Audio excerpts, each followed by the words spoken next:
अंतर्राष्ट्रीय मुद्रा कोष यानी आईएमएफ ने आर्टिफिशियल इंटेलिजेंस को लेकर आगाह किया है। कहा है कि इसकी वजह से बाजारों में 2001 जैसे .com क्रैश जैसी गिरावट आ सकती है।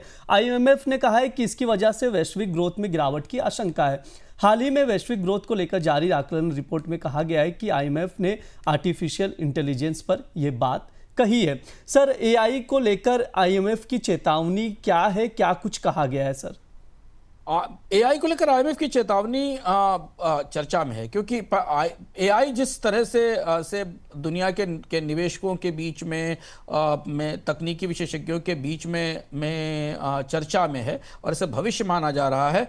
आईएमएफ की रिपोर्ट ने उसका एक बिल्कुल काउंटर नैरेटिव दिया, बिल्कुल उल्टा नैरेटिव दिया। आईएमएफ की रिपोर्ट एक कह रही है कि दुनिया एआई को लेकर एक हाइप साइकिल में फंस गई है और वो हाइप साइकिल एआई के लिए खतरा बन रहा है। एआई कंपनियों के वैल्यूएशन रिकॉर्ड ऊंचाई पर हैं, लेकिन उनके बैलेंस शीट्स में मुनाफे नहीं है। अभी ये पूरी एक्टिविटी किसी भी बड़ी कंपनी के लिए मुनाफे का सौदा नहीं है, जबकि इसकी उम्मीद में चिप्स में बड़ा निवेश किया जा रहा है, सेमीकंडक्टर कैपेसिटी बनाई जा रही है, डेटा सेंटर क्रिएट किए जा रहे हैं, पर दुनिया में कोई भी एक एआई कंपनी सस्टेनेबल प्रॉफिट नहीं दिखा पा रही है। तो आईएमएफ ने अपनी इस रिपोर्ट में इसे 1995 के .com बबल से जोड़ा है और यह कहा है कि .com जैसी स्थिति दिखाई दे रही है, जब स्टार्टअप्स के वैल्यूएशन तो अरबों में थे, लेकिन उनके पास प्रॉफिट्स नहीं थे और अचानक फिर जब वो बबल फूटा तो सब राख और मिट्टी हो गया। हालांकि .com की तुलना में एआई थोड़ा फर्क इसलिए है क्योंकि एआई कंपनियों के पास कर्ज नहीं है, उन्होंने बारोइंग कम कर रखी है, जो कि पहले .com में दिखाई दे रही थी। लेकिन खतरा आईएमएफ ने काफ़ी ताकत के साथ रेखांकित किया है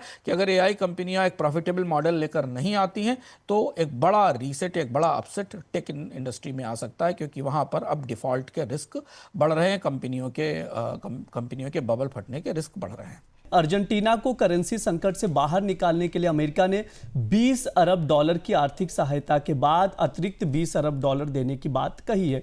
हालांकि अमेरिकी राष्ट्रपति ट्रंप ने इस आर्थिक मदद को अर्जेंटीना के राष्ट्रपति जेवियर मिलेई की चुनाव जीत से जोड़ा है।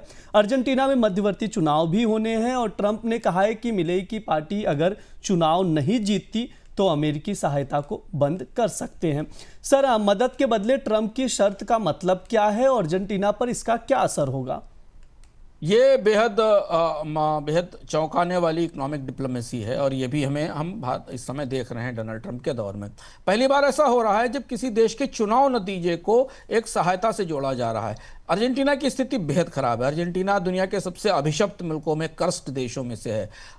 एक तो अर्जेंटीना का इतिहास ही डिफ़ॉल्ट का है। 1816 में जब से आज़ाद हुआ तब से 9 बार डिफ़ॉल्ट हो चुका है। 2001 से लेकर 2020 के बीच में अर्जेंटीना ने 3 डिफ़ॉल्ट किए, एक 2001 में किया, एक 2014 में किया और एक 2020 में हुआ। इसके बाद वो आईएमएफ की मदद पे घिसट रहा है पूरी तरह से। 120% इन्फ्लेशन है, करेंसी बिल्कुल राख हो चुकी है, कचरा हो चुकी। अमेरिका की तरफ से अगर करेंसी सपोर्ट नहीं मिले तो अर्जेंटीना की अर्थव्यवस्था बिल्कुल बैठी हुई है, केवल सहायता पर चल रही। इसका फायदा उठाते हुए डोनाल्ड ट्रंप वहां की राजनीतिक व्यवस्था में दखल दे रहे हैं। उनका कहने का मतलब यह है कि ब्यूनस आयर्स में जो सरकार बनेगी, अर्जेंटीना में जो नई सरकार आने वाली, वो अमेरिका के पसंद की होनी चाहिए। अगर वो अमेरिका के पसंद की सरकार नहीं है तो उसे अमेरिका की तरफ से सहायता नहीं दी जाएगी। ये बेहद खतरनाक परिदृश्य है जो बनता दिख रहा। अगर डोनाल्ड ट्रंप ऐसा करने में सफल रहते हैं तो दुनिया के कई अन्य देश इस मॉडल को दोहरा सकते हैं अपनी शक्ति के आधार पर। कोई कह सकता है हमारे पसंद की सरकार हो तो हम तेल देंगे, कोई कहेगा कि हमारे पसंद की सरकार हो तो हम रेयर अर्थ देंगे।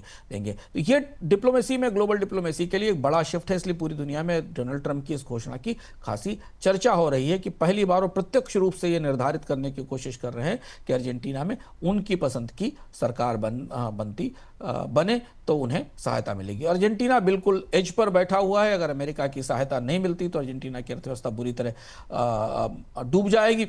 आईएमएफ के साथ भी अर्जेंटीना का मामला अभी खींचतान में फंसा हुआ है आईएमएफ से नई सहायता को लेकर। अगली खबर की ओर चलते हैं जो कि अमेरिका में शटडाउन से जुड़ी हुई है। अमेरिका में शटडाउन का मौका देखते हुए ट्रंप प्रशासन की जॉब कट योजना को वहां की कोर्ट से झटका लगा है। कोर्ट ने शटडाउन के दौरान लोगों को नौकरियों से निकाले जाने पर रोक लगा दी है। इस बीच शटडाउन को लेकर अभी तक रिपब्लिकन्स और डेमोक्रेट्स के बीच सहमति नहीं बनी है और शटडाउन बना हुआ है। सर, इसको थोड़ा सा समझाइए कि अमेरिकी जज का छटनी को लेकर क्या फैसला है और इसका असर क्या होगा? कि ब्रज शटडाउन को करीब करीब 2 हफ्ते बीत चुके हैं। कहीं कोई बातचीत की खबर, कोई चर्चा की खबर नहीं है। लंबा खिंच रहा है। डोनाल्ड ट्रंप के दौरान पिछला शटडाउन भी काफ़ी लंबा खिंचा था, अभी भी और लंबा खिंच रहा है। डोनाल्ड ट्रंप की डिज़ाइन थी कि इसके पीछे कई कर्मचारियों की बड़ी संख्या में छंटनी करेंगे। हाँ, उसमें दिक्कत आई है।